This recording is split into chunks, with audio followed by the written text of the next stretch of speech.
მოგესალმებით მეგობრებო, მე გაბრიელი ვარ, ეს მოტუაურაა. დღევანდელი ჩვენი სტუმარი კი ყველასთვის ცნობილი ადამიანი, მე მგონი წარდგენა არ ჭირდება. ყველაზე გიჟი, ექსტრემალი, არანორმალური მოგზაური, ბაიკერი, ყველაფერი ერთად, მოკლედ ლადო გუდაძე.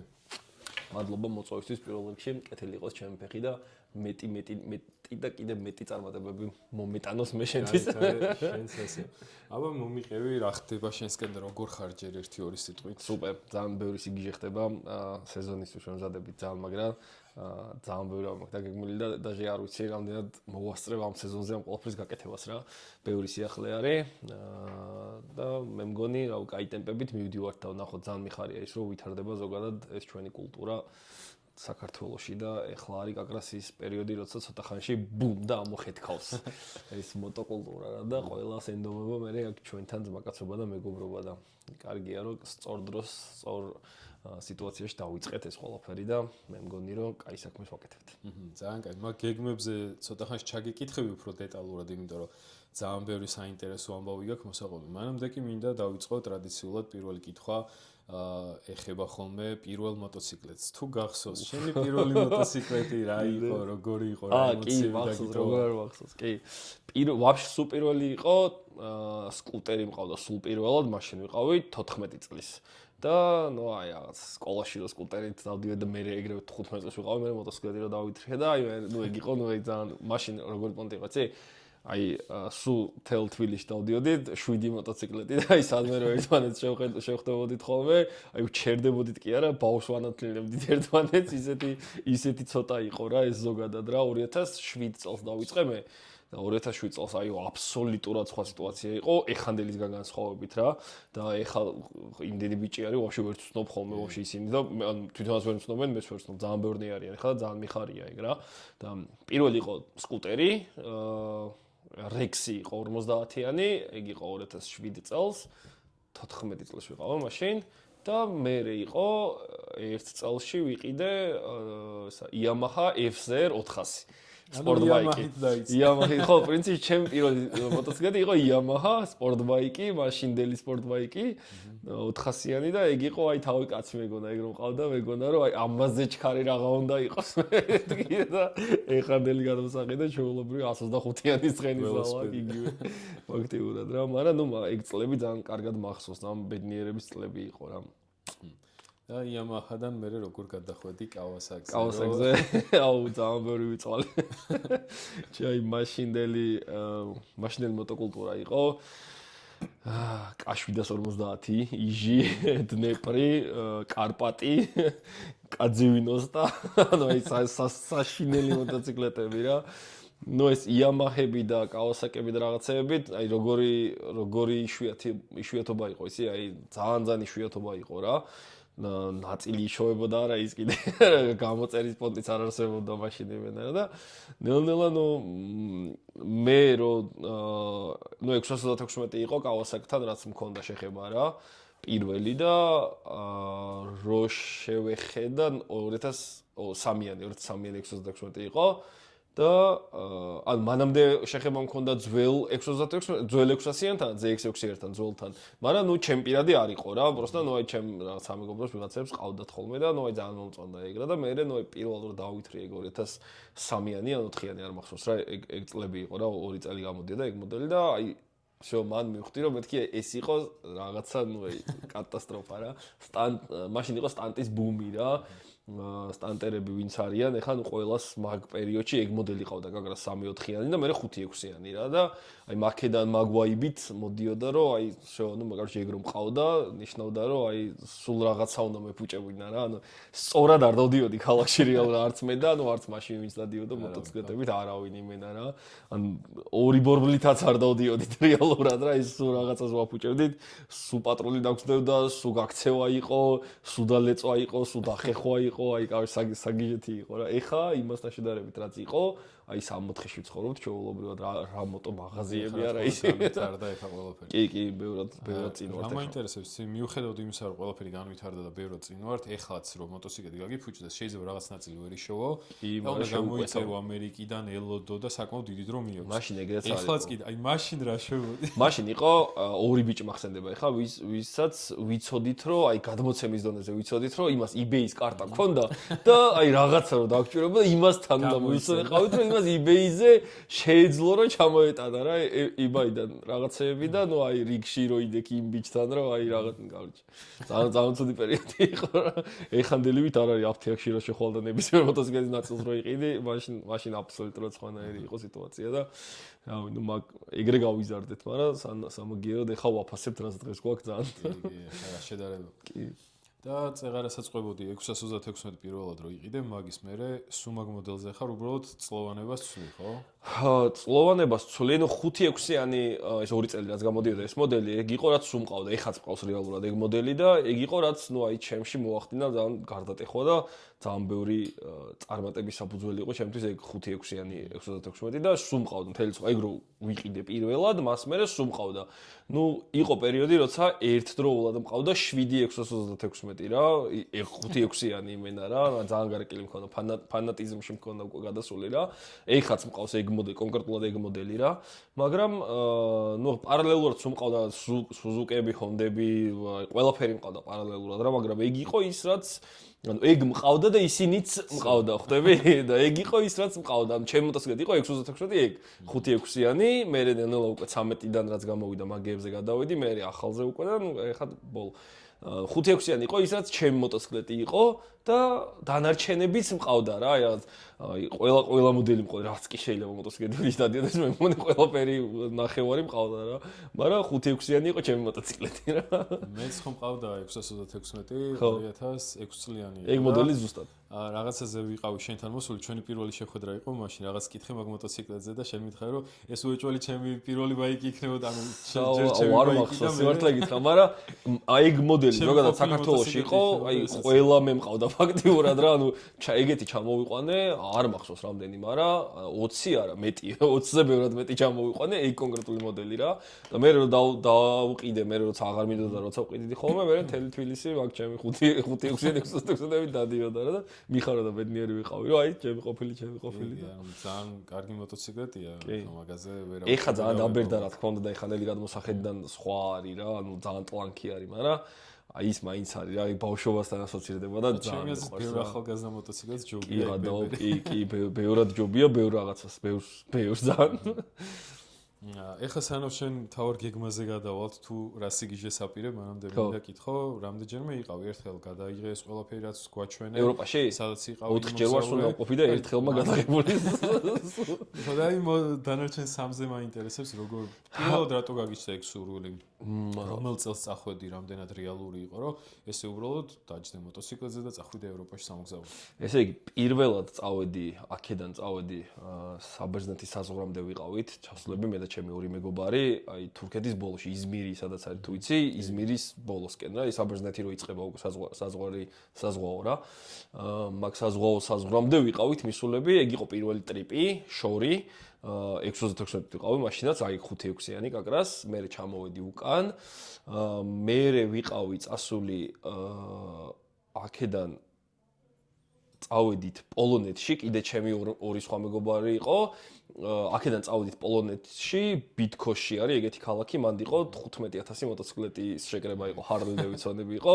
ფოტოები მაქვს მაგისი, ოღონ ნუ და რაღაც ვიდეო, პატარ-პატარა ვიდეოები რაღაცები მაქვს, მაგრამ მაშინ ვერც წარმოვიდგენდი, რომ ეგენი უნდა გადამეღო რა. ეხლა რომ ვაკვირდები, ისეთი კადრები მაქვს გამოზული, ისეთი რაღაცები, რასაც ნუ აი ხა ძალიანაც რომ მომინდეს, რომ ვერ ვიშოვი მსგავს რაღაცას რა. საშუალებაც არ იყო კამერის. ხო, ნუ აი ტელეფონით თუ გადაიღებდი, მეტი ეხლა მაშინ რაც არაფერი არ იშოვებოდა. 15000 ჰარლი დევიდსონი და ინდიანი და აი მსგავს კრუიზერების შეკრება იყო რა. ერთადერთი ვიყავი სპორტ ბაიკით, ვინც წავიდა და ვერავინ ვერ იჯერებდა, რომ ამ ხელა გზა, აი როცა რუკაზე ვიღაცას ვაჩვენებდი ხოლმე, რომ აი აქედან ვარ საქართველოსდან და აქ ვარ ჩამოსული, ვერავინ ვერ იჯერებდა მაგას რა, მაგრამ ნუ კენი. ეგ იყო მეორე ტური. მესამე ტური იყო, სად ვიყავი მესამე ტურში, აქედან წავედი. მესამე ტურში გადავფრენდი და იქედან წამოვედი. ერთხელ იყო, ვაფშე პირველად რო თურქეთში წავედი, მერე იყო კიდე ერთი ეგეთი შემთხვევა, როცა ვაფშე არც არავის არ მithქვამს, არც ოჯახში, არც არავის და პროსტა დავჯექი და წავედი რა. თურქეთში ვიყავი, მაშინაც წასული. წამოვედი, რა 2 დღე ვიყავთ, 3 დღე წამოვედი. ნუ აი ეს დავბუდიალობდი რა, მთელი რაღაც ბავშვობა მაქვს მაგაში გატარებული, რომ აი ესე უაზროდ დავბუდიალობდი, მაგრამ ეხანელი გადმოსახედიდან არაფერს არ შევცვლიდი, იდეალურად იყო ყველაფერი ძალიან მომწონდა. ერთადერთი არის პროსტა ეგ რომ აი მაშინ ვერ ვთვლიდი რამხელა რისკს ვეთამაშებოდი რეალურად რა, ნებისმიერ წამს შეიძლებოდა რომ ნუ ეგ რისკი ეხა შარშანაც როცა ვიყავი და ეხაც როცა მივდივარ მაგაზეც შეიძლება იყოს ნათქვამი, მაგრამ ნუ აი არის რა ეგ რისკი რომ ნებისმიერ დღეს შეიძლება ისე გაქრე დედამიწიდან რომ კაც შვილმა ვეღარ გიპოვოს ვეღარასდროს რა, მაგრამ ნუ მაშინ ვაფშე ვერ აანალიზებდი მაგას და ნუ იყო ის რომ პროსტა ვიჯექი და მივდიოდი წინ, აი სწორად მივდიოდი რა, სადაც მოსახოვი წამიყვანდა რა. ეხა შედარებით ცდილობა გათვლულად მქონდეს ეს ყველაფერი და ვიცი ბოლოში სად მივდივარ რა. და ეხა გადაწყვიტე რადგან მაინც დავდივარ, გადავიღებ ამ ყველაფერს, ხალხსაც გაუზიარე. შარშან იყო ეგ პირველი წასვლა როცა გადავიღე რა. შარშან ვიყავი, 15 ქვეყანაში ვიყავი, მოტოციკლეტით, მარტო ვიყავი წასული აქედან, მერე უკვე ჩემი მეგობრები ჩამოფრინდნენ. და მერე უკანა გზაზე უკვე ერთად წამოვედით რა, მაგრამ ნუ აქედან იქეთ წავედი სრულიად მარტო, 15 ქვეყანა გავიარე, დაუვიწყარი არ ქვია მაგას, ეგ ემოციები იყო ის რაც სანამ შენ თვითონ არ გაივლი, ვერ მიხვდები რამდენი 3 საათი რო ვიჯდა და გელაპარაკო, რა მაგარი იყო და რა ემოციები იყო, ვერ მიხვდები სანამ შენ თვითონ არ გაივლი მაგ ყველაფერს რა. და წელსაც ნუ იგივე გეგმა მაქვს, ოღონდ ცოტა უფრო დამატებითი სხვა ქვეყნებით რა, ცოტა შორიდან კიდე უფრო. მაგასაც ჩაგეკითხები ცოტა ხანში. ესე იგი, მეგობრებო, ლადო რო იყო წასული, ახლა რა ისტორიას აწყობა. მე ვიჯექი სახლში და მობილურით ვუყურებ, ვათვალიერებ, სად არის, როგორ არის და აი მაგ დროს ნატრულობ რომ მეთქი აი მეც მინდა ესეთი რაღაც შევძლო, ესეთი რაღაც გავაკეთო და უბრალოდ თავიდან ძალიან წარმოუდგენელი მეგონა ეს ყველაფერი. ჩემთვის რომ მეთქი ესე შეიძლება ავდგე და წავიდე. მაგრამ მე ლადო რო ჩამოვიდა და მელაპარაკა, მივხვდი რომ ყველაფერი არის შესაძლებადი, მთავარი მოინდომო ადამიანმა და ყველაფერი შეიძლება. და ეხლა სულ რამდენიმე თვე დარჩა იქამდე რომ მეც ესეთ სიგიჟე გავაკეთო. სხვათა შორის დაახლოებით ერთ პერიოდში გვიწევს შენ როდის ფიქრობ? წასვლა ივლისში ალბათ. მე მივიდივარ 1 ივნისს დავიძრები საქართველოსთან და ივლისში წახვალ, მაგრამ ივლისში იქ იქნები. ივლისში სად ვიქნები კაცმა არის ივლისში. არა, გამორიცხულია. შეიძლება შევხვდეთ, კი, სადმე რომელიმე ქვეყანაში შეიძლება 10,000 კილომეტრის მოშორებით შეიძლება სადმე შევხვდეთ ბაიკებით ერთმანეთს რა. კი. და კიდე შენთან ერთად ვინც მოდის უკვე ნათქვამია თუ ჯერ სურპრიზა. ლადო თავის არხზე გეტყვით. ამასობაში შეგახსენებთ რომ ლადოს არხის გამოიწერეთ, ჩემი არხის გამოიწერეთ.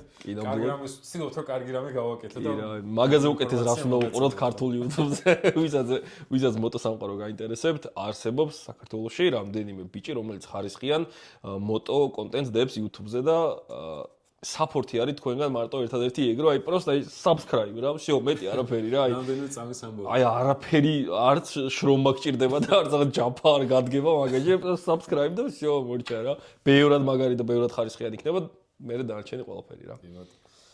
წლევანდელ ტურს რაც შეეხება, ამბობ უკვე სად როგორ რასაპირებო ჯერ სამი ვარიანტი მქონდა მოკლედ, რახან დავიწყეთ ბარე მოყვები რა. ერთი ვარიანტი მქონდა თბილისიდან დუბაიში წავსულიყავი მოტოციკლეტით და წამოსულიყავი უკან. უბრალოდ გზაში ისეთი ქვეყნების გავლა მიწევს, სადაც აი მარტივად ვიწყე შეიძლება $3 გულისთვის ვიღაცა მიმახორიტოს ადგილზე. მოკლედ მაგ რაღაცეების გამო სანამ ეხა ეს ომები და რაღაცეები არის მაგ ქვეყნებში, მაგის გამო ცოტა ხნით გადავდე, ოღონდ არ ნიშნავს რომ ამოვიგდე თავიდან ეგ ტური რა. გეგმა მეც მაქვს და ზამთარში ერთად ხوار წავიდე. შეიძლება, პროსტა ზამთარში თუ წახვალ ყველა პონჩი ზამთარში და წახვიდე მან. მაგრამ აი სანამ დუბაიმდე ჩახვალ, მანამდე ცოტა მიყინვის ამბავი არის, ცოტა კი არა მაგარი, მაგრამ მერე ზატო მერე გაიხსნება რა. მოკლედ ერთი ვარიანტი იყო თბილისიდან დუბაიში წავსულიყავ და წამოსულიყავ უკან, უბრალოდ შუაში რა ქვეყნებიც იყო, მაქედან გამომდინარე დავანებე თავი ამ ეტაპზე წელს, იმიტომ რომ კაგრას მაგ პერიოდს ავგეგმავდი, მაგ პერიოდში მოხდა ის ომები და რაღაცა ერთმანეთს შეასყდნენ რამდენიმე ქვეყანა და მაგის გამო დავანდები თავი. მეორე ვარიანტი იყო აქედან წავსულიყავი იაპონიაში, მოკლედ ტოკიოში მინდოდა წავსულიყავი და მან შემაფერხა იმ მომენტმა, რომ 9870 კილომეტრი მან მიწევს რუსეთის გავლა რა. რუსეთი არის ისაც მეზიზღება მოკლედ და რუსეთის გავლა მიწევს ფაქტურად 10000 კილომეტრი. 10000 კილომეტრის მერე კიდე მიწევს 2700 კილომეტრის გავლა. ოღონდ ეს 2700 კილომეტრი არის, სულ აი გემზე შედი, გადადის სხვა ქვეყანაში, მერე კიდე გავაგრძელე გზა ამერიკა. სამჯერ გიწევს ეგრე გემით მოგზაურობაც რა, ზღვა უნდა გადალახო. მაგ ყველაფრის გაკეთება 15000 კილომეტრი გიწევს რეალურად რომ იარო 15000 კილომეტრი სპორტბაიკით უკვე პროსტა ისეთი გზები არის რომ ფიზიკურად შეუძლებელია რუსეთში ისეთ გზებზე გიწევს იარული რაც ნახე რუკები რომ აი ჩვენთან ხაშურს არ ვაყენებ არაფერს სულ შეურაცხყოფას მაგრამ ხაშური არის დუბაი ჩვენთან რაც იქ ხდება რა რუსეთში რაც ხდება რა და შესაბამისად ნუ მაგის გამო ამოვიგდე თავიდან იმიტომ რომ ნუ ალბათ უკვე როცა ვიყიდი adventure-ით მექნება უკვე ეგ არც ეგ არ მომიგდია თავიდან და ვიზავდით და სულტირებ ტოკიოში ჩავალ უეჭველი ჩასვლა და მე უკან წამოსვლა კი მე ეგ ყოველთვის არის ყველაზე საშნელი გზნობა არის უკან დაბრუნება რა აი ავით რამდენჯერაც ვარ სადღაც წასული საქართველოსდან უბედნიერესი ხარ ხოლმე როცა წინ მიდიხარ და მე რაღაცა მთავრდება და უკან როცა მოდიხარ აი ძალიან რთულია რა. მე სხვა შორის არ მაქვს ეგ შეგრძნება, ანუ ორივე გზა მიხარია. აქედან წასვლა რომ რაღაც სიახლეს ნახულობ და იქიდან მერე სამშობლოში დავბრუნება ძალიან მიხარია. საქართველოში როცა ვარ ძალიან მიხარია. იცი რა არის? ისი არ ვარ რომ აი რო არიან ხოლმე რომ აი მე მეზიზღება ვაფშე არ მეზიზღება ძალიან მიყვარს საქართველო და თბილისი მით უმეტეს და როცა სადმე მივდივარ ხოლმე ქვეყნიდან როცა გავდივარ გინდა მოტოციკლით გინდა სადღაც მივფრინავ ხოლმე ორ კვირაზე მეტ ხანს აი ვერ ჩერდები რა ვერსად რა აი სულ მინდა რომ ისევ დაუბრუნდე საქართველოში და ისევ რაღაც ჩემ სიტუაციაში ჩემ გარემოში ვიყო რა და ეგრე არა ვარ რომ აი რაღაც ჩერეს მექსიკით ვერ წავალ რა სადღაც და ვერ დავრჩები რა ამიტომაც შემოვრჩი აქ და რავინანდელა ვალაგებ აქედან რაღაცა გეგმებს რა ეგ არის და მესამე გადაწყვიტე ესე იგი როგორც მივხვდი აქედან მივდივარ მოკლედ ლონდონში 1 ივნისს დავიძრები სხვათა შორის ეხლა გვარდება იმ კვირაში უნდა მოგვარდეს ეს ვიზის ამბები რა დიდი იმედი მაქვს რომ ჩამიტყავენ ვიზას და არაფერ პრობლემას არ შექმნიან მაგაზე რა დიდი ალბათობით ჩაარტყავენ და თბილისიდან დავიძრებ 1 ივნისს და ჩავალ ლონდონში მე ლონდონიდან ლივერპული ნუ კარჩ მთელი ინგლისი მინდა შემოვიარო 4 ლოკაცია არის ინგლისში რაც ვიცი რაც მინდა რომ ნახო უეჭველი და დანარჩენს უკვე ეგ სიტუაციის მიხედვით მივხვდები რა იქნება ინგლისის მერე ჩამოვალ უკვე საფრანგეთი ნიდერლანდები ესპანეთში მინდა დიდი ხანი ვიყო დიდი ხანი რამდენიმე დღე გავჩერდები ესპანეთში ესპანეთიდან მერე ისევ იტალია გერმანიაში წავალ და მერე წამოვალ უკვე უკან აქეთან ხანში შენ რო იქიდან წამოხვალ იტალიაში რო იქნები სადღაც შეიძლება მე ვიქნები მე ივნისის ბოლოს ვიქნები ნიდერლანდებში ყველა ვარიანტში MotoGP არის და ლევანდელ ეტაპსაც ვესწრები MotoGP-ს და 28-დან ვიქნები ყველა ვარიანტში ნიდერლანდებში. ნიდერლანდებიდან უკვე მე ჩამოვალ ისევ დაბლა და აი შენ თუ სადმე მან დამემთხვევი, აი გადავიკვეთე აი იმენა არ დაგაუწყდება ეგ ტრიპი არასოდეს კვირდები თუ სადმე გადავიკვეთები რა. გავგეგმავ ისე რა. ბაზარი არ არის იმენა დიდი სიამოვნები ძალიან მაგარი იქნება. შენ ვერ წარმოგიდგენია რამხელა ხალხი და ნაცნობი კი არა სადმე რო აი რაღაცა მოტოციკლით რომ მიდიხარ სადღაც 10000-ობით კილომეტრით რო ხარ მოშორებული საქართველოსდან და ქართულ რაღაც ნაბეღლავს ან რაღაცას რო შეხედავ ისეთი ბედნიერი ხარ და წარმოიდგინე ადამიანს და წარმოიდგინე ნაცნობს რო შეხედავ ვიღაცას აი სასწაული გრძნობაა რა თუ სადმე დამემთხვევი აი დიდი სიამოვნებით ყველაფერს ვიზავრო სადმე გადავეკვეთოთ მეც რა კი შეძლებადია ეგ უეჭველი შეძლებადი არის მონდომების ამბავია უბრალოდ რა მიუხედავად იმისა, რომ ორივე მივდივართ ეს ევროპაში, აბსოლუტურად სხვადასხვა სტილის ვიდეოები გვექნება, სხვადასხვა ადგილები გვექნება და აი ბევრი პოპკორნი უნდა მოიმარჯო, აუ ზაფხულში ბევრი გაქვს საყურებელი ძა. აი მე და არ მოიწყენთ იმდენი რამე გაქვს საყურებელი. ორივე არხს უნდა უყუროთ, აი მესამეს რო გაიგებთ ვინ მოდის, მესამეს არხს შევუძლებთ, ძალიან საინტერესო იქნება. კი, მგონია რომ კარგი ზაფხული გველოდება. ნამდვილად. კიდე რა მინდოდა მეთქვა, ძალიან ხშირად მეკითხებიან ხოლმე დამწყებისთვის რომელია სასურველი პირველი ბაიკის ყოლა. ხო. და ჩემ აზრს ყოველთვის ავაზობ ხოლმე და აქ პოდკასტშიც მინდოდა რომ ეკითხა, მაგრამ ვის ვკითხავდი თუ არა ადამიანს, რომელსაც თავისი სკოლა აქვს, სადაც დღეში მინიმუმ 30 კაცი კითხულობს მაგას. მინიმუმ. ხო, არის ეგეთი მოდელები, რომელზეც ძალიან ეკითხვა არის ძალიან ისეთი სტანდარტული, რომელიც ძალიან ბევრი მოდის მესიჯად და პირად შელაპარაკშიც და არის რაღაც ჩემთვის გამორჩეული მოდელები, რომლებიც ბიუჯეტიდან გამომდინარე თუ შეძლებს მაგის ყიდვას, არის კონკურენტოები ჩემი აზრით. არის Kawasaki AX400, ეხლა უკვე ნელა AX500-ით შევანაცვლდება ეგ მოდელი, არის AX650 ან Z650 და აი ამ მოდელებს ურჩევ ხოლმე ყველას დასაწყისად პირველი ეტაპისთვის, იმიტომ რომ ბევრი ბენეფიტი აქვს რა მაგ მოდელებს. პირველი ის არის, რომ ძირითადად ნაწლები იშოვება. პირველი მოტოციკლეტი ყოველთვის არის ის, რაც არ უნდა დაგენანოს რა, არ არის ხა ისეთი კატასტროფა ბიუჯეტის მოტოციკლეტი, რომ აიმე და ვერ შეძლოს ვიღაცამ ყიდო თუ ძალიან არ მოინდომებს რა. და პლუს მაგას როცა მოინდომებს და რაღაცა იყოს და რაღაც მოვიდეს ამ მოტოციკლეტს, ნაწილები შოვება ყველაფერი. აქაც იშოვება, პლუს გამოწერაც შეიძლება. ზოგადად ყველას ვეუბნები ხოლმე, რომ არსებობს ორი სახის მოტოციკლეტისტი. ერთი რომელიც წაიქცა და ერთი რომელიც წაიქცევა. არ არსებობს მოტოციკლეტისტი, რომელსაც რაღაც ჩეპი არ მოუვა რა.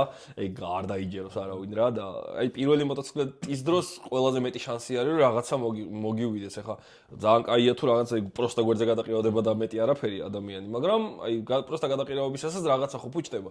და ეგ მოტოციკლეტები არის ისეთი, რომლებსაც იცი რომ აი 3 თვე არ მოგიწევს ლოდინი მაგ მოტოციკლეტის კეთების პროცესში რა. პროსტა იცი რომ აი ერთ კვირაში მზად ყავს მოტოციკლეტი, რაც არ უნდა გჭირდეს. გაფუჭებული რაც არ უნდა იყოს.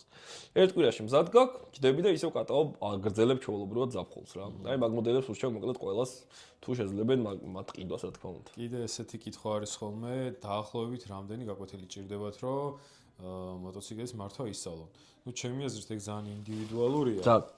მაგრამ შენ ახლა ყოველდღე მაგას უყურებ და ძალიან დიდი გამოცდილება გაქვს მაგ სფეროში და როგორ ფიქრობ საშუალოდ რამდენი გაკვეთილამდე დაახლოებით? 5-დან 10 გაკვეთილამდე არის ის რაც ჭირდებათ ხოლმე ზოგადად ახალ ბედა მძღოლებს მოტოსამყაროში ზოგადად რაღაცა აიას სასწავლად რა.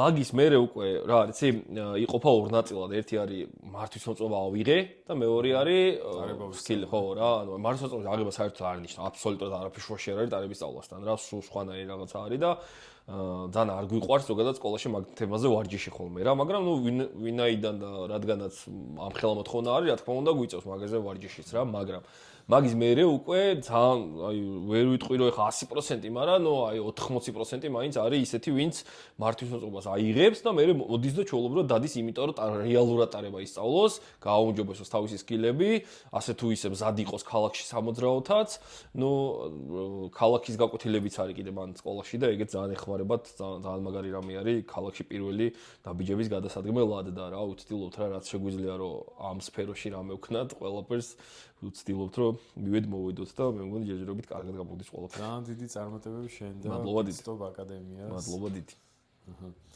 კიდე არ შემიძლია არ შევეხო იმ საკითხს შე რომ იღებ ხოლმე შეჯიბრში მონაწილეობას. აი როგორ დაიწყო ეს ამის სურვილი? მე რა შეიცვალა ამ ბოლო პერიოდში? შე რო დაიწყე იქიდან მოყოლებული დღემდე ამ სპორტში, როგორ განვითარდა და ხალხის რაოდენობა რამდენად გაიზარდა? ოკეი. პირველად მე როცა დავიწყე მონაწილეობების მიღება, ეს იყო წრიული რბოლა და დრაგი. მაშინ 2009 წელი იყო ზოგადად MotoGym-ხანა პირველად როცა ჩატარდა საქართველოში. საავტომობილო ფედერაციამ ჩაატარა ეს MotoGym-ხანა და 2009 წელი იყო პირველი შეჯიბრი ჩემი. და მაგის კადრებიც არსებობს, მოვიგე ეგ შეჯიბრი და ვიყავი რაღაცა, აი ძალიან შოქში ვიყავი, რომ პირველად გამოვედი შეჯიბრზე და მოვიგე და სასწაული იყო ეგ. მაგის მერე იყო უკვე წრიული რბოლის და დრაგის ეტაპები, რაზეც სტაბილურად გამოდიოდი და მაგის მერე იყო უკვე ჩავარდნა რაღაცა პერიოდი, როცა საქართველოში არ ტარდებოდა არანაირი მოტო ივენთი. მერე უკვე მომიწია მე თვითონ ჩართვა მაგ ყველაფერში და ღონისძიებების ჩატარება ჩემ თავზე აღება. ვინმე არ ეგონოს რომ ღონისძიებებს ვატარებ, იმიტომ რომ ძალიან რაღაცა აი რამე ბენეფიტი აქვს მაგას ჩემთვის რა. ვატარებ, იმიტომ რომ შეჯიბრზე გამოვიდე, მივხვდი. ანუ იმიტომ დავიწყე ხო შეჯიბრების ჩატარება, რომ შეჯიბრზე გამოსულიყავ.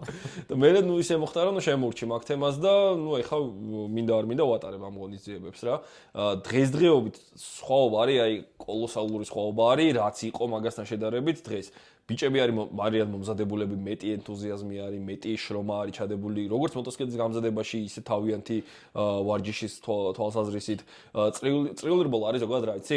წრიულ რბოლაზე მაღალი კლასი აღარ არსებობს რა. წრიული რბოლა არის ის ტოპ, სადაც აი ნებისმიერ მოტომოყვარულს უნდოდეს რომ იქ ფეხი შეაბიჯოს რა.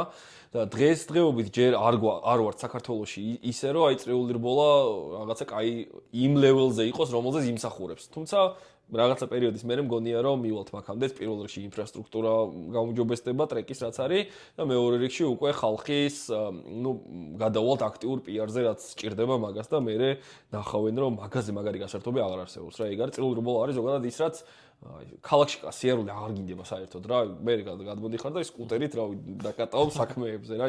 საკატაო აღარ გაქვს რა. როცა გეკატავებინება მიდიხარ რუსთავში, ვარჯიშობ, შეჯიბრშეღებ მონაწილეობას, დროს დადებ და შო მოდიხარ მორჩა. მანდი იცლები თავიდან ბოლომდე. დრაგის მომენტს რაც შეეხება, დრაგი არის სამოყვარულო გართობა, რომელსაც იმის 20% არ ჭირდება მომზადება, რაც წრიულ რბოლას ჭირდება რა. თუმცა ბევრად მარტივი და ეფექტური გზა არის ზოგადად მოტოსპორტში შესაბიჯებლად. და შესაბამისად ასეთ ვისი აია სწავლობენ ეს ბიჭები რა ხდება ზოგადად მოტოციკლეტი როგორ გამზადდეს, ვარჯიში რას ნიშნავს, ტრეკი რას ნიშნავს, ტრეკზე პირველი საბურავის გადატრიალება რას ნიშნავს და მოკლედ მაგ ყველაფერთვის დრაგი არის იდეალური. პლუს მაგას სანახაობრივად რაც უნდა გასაკვირი იყოს, ყველაზე სანახაობრივი არის დრაგი და აქედან გამომდინარე, რა ბევრი ბიჭი ემზადება, წელსაც ვიცი რომ ძალიან კაი მომზადებულები შეხვდებიან, 3 ეტაპი გვექნება წელს დრაგის, 3-ვე ეტაპზე აპირებენ ძალიან ისე დუხზე არიან ბიჭები ესე ვთქვათ და ნახოთ მე მგონი კაი სეზონი გველოდება რა დრაგშიც და წრიულ რბოლაშიც. პლუს მაგას ჯიმხანა იქნება კიდე 3 ეტაპი და მოკლედ წლის განმავლობაში 9 შეჯიბრი გველოდება. რაც ასფალტის მიმდინარეობას ეხება. მაგის გარდა არის კიდე ენდუროს მიმართულება რა, არა ასფალტისებური. ხო და 9 შეჯიბრზევე მგონია რომ კარგი სანახაობები იქ გველოდება წინ. ძალიან კარგი. ბოლო პერიოდში თან გოგოების დაემატნენ უკვე. ეხლა ვიღაცები უკვე აქტიურობენ, ვარჯიშობენ კიდეც გოგოები და ძალიან მიხარია კი, ძალიან მიხარია ეგ ფაქტი. ძალიან კაი არის და ერთგვარი მაგალითი უნდა იყოს ეგ იმისთვის რომ რაც არ უნდა ეხცუდად არ გამიგოთ სექსისტურად, მაგრამ რაც არ უნდა იყოს ეხლა მამაკაც ძალიდან გამომდინარე უფრო უმარტივდება მოტოციკლის მართვა ვიდრე გოგოს. მაგრამ ეს გოგოები ჩვენები ქართველები ისეთი ვაშკაცი გოგოები ყავს რომ არ უშინდებიან მაგ ყველაფერს და ერთი სული აქვს როდის რაღაცა ახალს ისწავლიან ამ სფეროში და ძალიან მიხარია რესპექტ რამე თუ შემოძლება დახმარება დიდი სიამოვნებით ხელს გაუწვდი რაც კი რამე შესაძლებლობა მექნება მაგ კუთხით მოკლედ ნებისმიერ გოგოს კი არა რავი ნებისმიერ ლიჯბი ვიღაცამ რამე შეჯიბრზე მინდაო თქვას და ეგრევე მოკლედ რაც შემეძლია ნებისმიერ დროს შეგიძლიათ დამეკონტაქტოთ რამე თუ შემოძლება დიდი სიამოვნებით. ანუ ყველანაირი მოტოციკლეტი გიმართავს, ხო? ნუ გასაგებია რომ ყველაზე მეტად სპორტის მოყვარული ხარ და მაგითო ყავს ესე, მაგრამ აი მეორე ადგილზე რას გაიყვანდი? სუპერმოტოს თუ? არა, მულტისტრადას. დუკატი მულტისტრადა ეგ არის, რაც სავარაუდოდ მომავალ წელს შევიძენ ალბათ, იმიტომ რომ წელს მაგისი დრო არ არის ფიზიკურად, მაგრამ მომავალ წელს მინდა მულტისტრადა ვიყიდო და წავიდე WDW არის ეგეთი WDW World Ducati Week, ეს არის იტალიაში იმართება მთელი წლის განმავლობაში. ემზადებიან მაგისთვის, რომ ის ერთი კვირა დუკატის კვირეული არის რა და დუკატის კვირეულზე სხვადასხვა ქვეყნებიდან ჩადიან იტალიაში და არის სასწაული ივენთი არის, просто YouTube-ზე ნახე მე, დასერჩე WDW 2024 სიტყვაზე ანუ 2023 ან რამე, აი სასწაული ივენთი არის, სუ წითელია ყველაფერი, სუ დუკატები არის და ისეთი გასართობები არის, რომ community არის ისეთი რომ აი ძალიან შინაურულად გრძნობა რა თავს რა და აი ეგ კულტურა ისეთ დონეზე აქვს აწეული რომ გინდება რა გინდა არ გინდა წელს ვიყავი წელს კი არა შარშან ვიყავი დუკატის ქარხანაში რა და ჩემ თვალწინ ნახე მულტისტრადა და პანიგალე როგორ აეწყო აი არაფერი აი ეს არაფერი არისო და უცებ მოტოციკლეტი გაიჭდა ჩემ თვალწინ და იმხელა შოკი მივიღე მაგითი რომ აი მაგაზეც რამდენიც არ უნდა ვილაპარაკო, სანამ არ ნახავ, ვერ მიხვდები რა. აი შენ თვალწინ რომ ნულიდან იბადება მოტოციკლეტი, აი ბოლტები აიღე, ბოლტები იდო და ამ ბოლტებისგან და ნაწილებისგან, სხვა ნაწილებისგან ააწყვეს შენ თვალწინ მოტოციკლეტი და აი შოკი მქონდა რა თანამონაწილე გავხდი მაგისი, რომელიც მე ეს მოტოციკლეტი წავოდა სადღაც იმოძრავებს რა და ეგ მოტოციკლეტი დაიბადა ჩემ თვალწინ რა და მან მივიღე ძალიან დიდი შოკი და მაგის გამო მომინდა ეგ და ну პანიგალე და Street Fighter ფიზიკურად ვერ გაკაჩავენ მაგას რაშიც მე მჭირდება რომ გამოვიყენო რა და მაგის გამო გადაწყდა მულტისტრადა და მომავალ წელს შევიძენ მულტისტრადას მაგ მიზნით რომ ეგ გავაკეთო. ძალიან მაგარი. კი. რა მაინტერესებს კიდე მოტოციკლეტებს რამდენიმე ყავს თან და შენ თვითონ ასერვისებ როცა რაღაც ჭირდება ყველაფერი შენი თუცული არის ხოლმე სიტუაცია, როცა დრო არ მაქვს ხოლმე და მაგ შემთხვევაში მყავს ნუ ყველასთან მეგობრობ, ვინც არიან საქართველოში მოტოსერვისის წარმომადგენლები და ნებისმიერთან შემიძლია მივიდე იმედიანად ვარ, ვიცი რომ თავის საქმის პროფესიონალები არიან. მაგრამ ძირითად შემთხვევაში მაინც მე თვითონ შვები ხოლმე არ ვანდობ მეთქი ეგრე არა, რომ ჩემ მოტოციკლს არ ვანდობ ეგრე არა, უბრალოდ როცა მაქვს მაგის ფუფუნება, დროის თვალსაზრისით, პირიქით, ბედნიერი ვარ რომ ჩემ მოტოციკლს მე ვაკეთებ რა. ეგ ალბათ ყველას ის არის სურვილია რომ როცა გაქვს საშუალება და ცოდნა შენ გააკეთო და არ მიიღო. ნუ ასე თუ ისე და ისეთი კარგად მოწყობილი განაჟი მაქვს სამაგისოდ რა, ყველაფერი მაქვს აბსოლუტურად რაც ჭირდება მაგ საქმეში, თავ ყველაზე დიდი პრობლემა არის ხოლმე დრო, ჩემი მდგომარეობიდან გამომდინარე რა და როცა მაგისი დრო მაქვს, თუ რამე ჭირდება, აუცილებლად მე თვითონ ვაკეთებ. თუ არა მაქვს მაგისი დრო, მე უკვე მიმყავს ვინმე მეგობარ სერვისში რა. და რამდენი ხანია უკვე რაც შენით აკეთებ ყველაფერს თუ მთელი ცხოვრება თავიდანაც ცდილობდი მაშინ არც იყო ეგეთი რაღაცა სერვისი, სად იყო სერვისი გადაობა, რაც კი ჩვენ თვითონ ვისწავლეთ ყველაფრის გარჩევა თუ აწყობა თუ დაშლა ყველაფერი აბსოლუტურად რა. არც იყო რა YouTube-ზე უყურე არა ის სად იყო მოტოციკლი ანუ დაშალე ვერ აწყე, დაშალე ვერ აწყე, დაშალე 4 მოტოციკლიდან ერთ წელს რო აწყობდი, შო მე უკვე ესე იგი რაღაცა იცოდი რა და აი ეგრე ვისწავლეთ მაშინდელმა თაობამ მოტოციკლეტის შესახებ რაღაცეები რა. და დღეს არის მაგის საშუალება და მადლობა იმ ბიჭებს, ვინც სერვისებში მუშაობენ, უხარია. ანუ პირველ რიგში არის, უნდა გიყვარდეს რასაც აკეთებ, ხვდები? ეს სერვისის ბიჭები ვინებიც არიან, ზანდი პატივისცემა ჩემგან, იმიტომ რომ რასაც აკეთებენ ხოლმე უყვართ რა და მაგიტომ აკეთებენ და არა იმიტომ რომ ვალდებულები არიან და ან ხელფას იღებენ, მაგრამ რა ხელფასი უნდა ქონდეს რა მაგაში რა, რაც არ უნდა იყოს, უყვართ რა ის საქმე რასაც აკეთებენ და მაგის გამო დიდი სიამოვნებით მეც მივიყვანი და ჩემ მოტოციკლს გავაკეთებინებდი.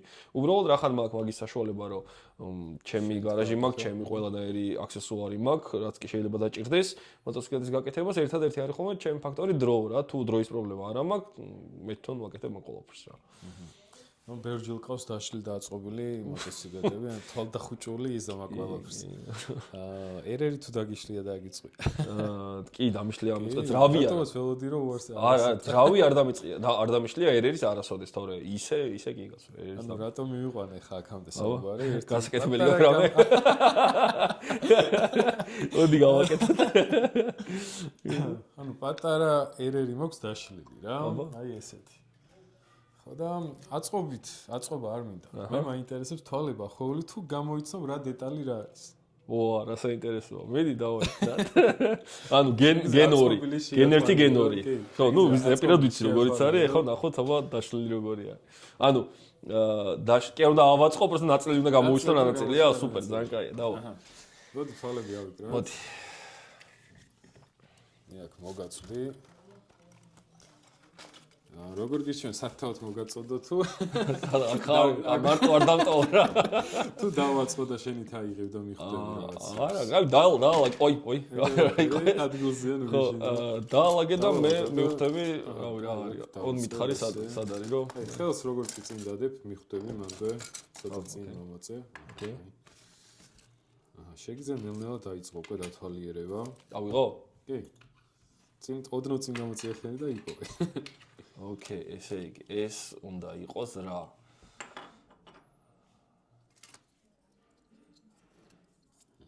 ცა. ეს რა არის? დანარჩენი არ გვინდა, აი პრინციპში ესაც შეიძლება. ეს რაღაცა სტოპს გავს, ერერის სტოპს გავს, აი ეს დეტალი. ეგ არის? სტოპია? ეგ არის. მოიცა სტოპი და სკამი არის? სკამი ხო, ანუ საფრეიმზე რაც არის დამაგრებული პლასმასები რაღაცა, ეგ არის ხო? კი, შემდეგზე შეიძლება გადავხო. სად დავდო ეს? საკეთავდი. ეგ წესთ მარტივად უნდა მიხდე. ეს არის ვილკები. კი ბატონო. ხალდახუჭული რეებს შევოდა, ამასო თვალები გაახ. ეს წინა ვიზორი არის, ხო? ეგ არის? საკარე, კი. ეგ არის ხო? ეს ნუ ალბათ ეს იქნება საჭე სავარაუდო. საბურავი, უკანა საბურავია ეს. როდესაც ეგრევე მიხდე, რომ უკანა. ეს არის, ეს წინა საბურავია. ეს რა არის? ეს მიცა. რადიატორს გავს ეს ადგილი. კი ბატონო. ეგ არის? აჰა. ხო, აჰა. ამას რა ქვია ქართულად ეგრეთ წოდდება ბანას ეძახიან, ხო? რას? ბანას ეძახიან, ხო, როგორც ვიცი. რას? არ ვიცი, ვერ ხედავ. რადიატორის უკან პლასმასები რაც ამოდაროა გამოკროლი. ვანა, კი, ქართულად ვანა. ეს რა არის?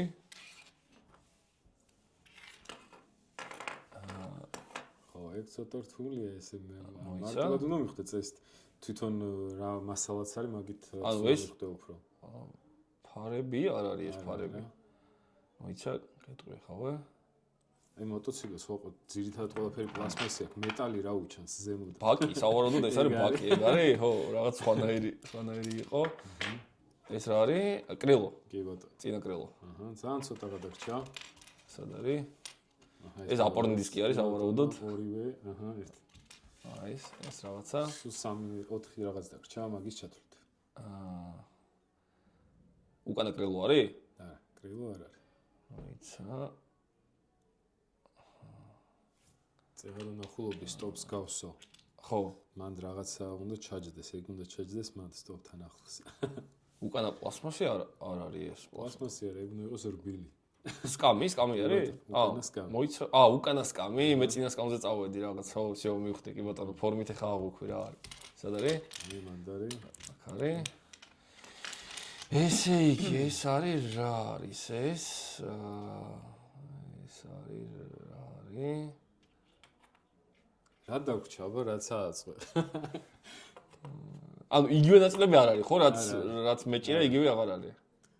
აი ეს წინა სკამი არის. კი ბატონო, ეგ არის ხო? დაგვრჩა ორი რაღაც, ერთი ეს ძალიან პატარა დეტალი, მომხელი, გამიშალე, აი. ეგ დაგვრჩა და მე ბოლოს სარკე. კი ბატონო. ეგ არის. და ესაც ეს წინა ცხვრის პლასმასი სავარაუდოდ? არა, მოიცა? კი ბატონო. ეგ არის? ხო, წინა ცხვრის ხო, ფარებს დაზიდება ეგ პლასმასია. ეგ არის მოიხსნა, ჩააბარა გამოცდა მეგობრებო, თვალე დახუჭოს შეუძლია მოტოციკლზე დაშალოს და აწყოს. ამდენი დეტალი იყო. ანუ ესეთი გამოვიდა მე ეს ავაწყე ხო ფაქტობრივად. ძალიან კაი. წეღა რო ყვებოდი რომ ესე რაღაც ჩემ თვალწინ აიწყო მოტოციკლეტიო, ესე შემოდიოდა და ბოლოს ესე. ნამდვილად ეგრე იყო.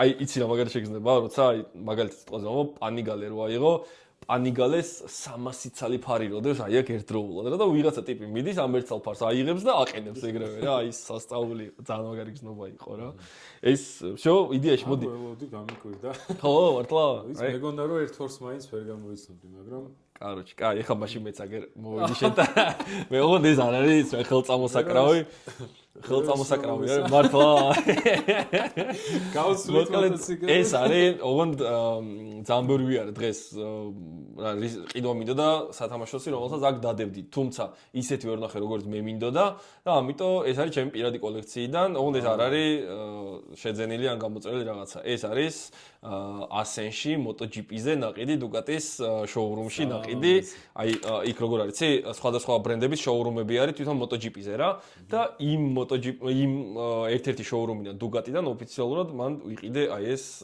სუვენირად რომ წამომეღო ორი ცალი მქონდა და ერთი ცალი აგე ჩემ გულს გაძლევ ჩათვალე იმენა MotoGP-დან ჩამოტანილი დიდი მადლობა აი ესე გამოიყურება საპატიო ადგილას ამას მოვიქცევ მე რაც ყველაზე კარგ ადგილას კი ბატონო ძალიან მიყვარს ეგ სათამაშო ეს რადგან სფერებში შენ მოტოციკლებს ძალიან გავს ყველაზე მეტად მეზიზღება მწვანეფერი არა და რა ფერსაც აპირებ ხო რომ წახვიდე ხო ეგ კიდე თალკე ისტორია არის ეგ ვერ ნახავდი ფიზიკურად არა ნუ ძალიან მომწონს ძალიან ესეთი ვიცი რომ ყავს რამდენიმე მაგრამ ერთი ჩემგანაც ძალიან დიდი მადლობა ზუსტად ესეთი მყავს რამდენიმე მაგრამ იდეალურია თავისი ადგილი ექნება ამას ჩემს იმაში რა ქვია კოლექციაში რა ესე მაქვს ჩამწკრივებული ან ნამყოფი ხარ ჩემ თავა ჩამწკრივებული მაქვს ესე ტელევიზორთან ეს სათამაშოები მეც და სახლიდან ვერ ესე ყველაფერს მოვკიდე ხო იასნია მაგრამ ძალიან დიდი მადლობა მოკლედ ამ სუვენირისთვის აუცილებლად საპატიო ადგილს დაიკავებს ჩემს სახლში ეს ძალიან კარგი მადლობა შენ სტუმრობისთვის პირიქით მადლობა მოწვევისთვის კაი საქმეს აკეთებ გამოიწერეთ ბატონი გაბროს არხი ლადოს არხიც და კაი საქმეშობა და ორივეს მოკლედ და კაი გეგმები გვაქვს ზაფხულში და ძალიან მაგარი ვიდეოებით დაგიბრუნდებით და თვალიადევნეთ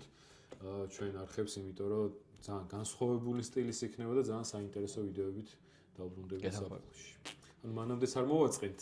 არა, ზაფხულში ბევრი რამე გექნებათ სანახავი ძალიან და ამიტომ ჩაუჯექით.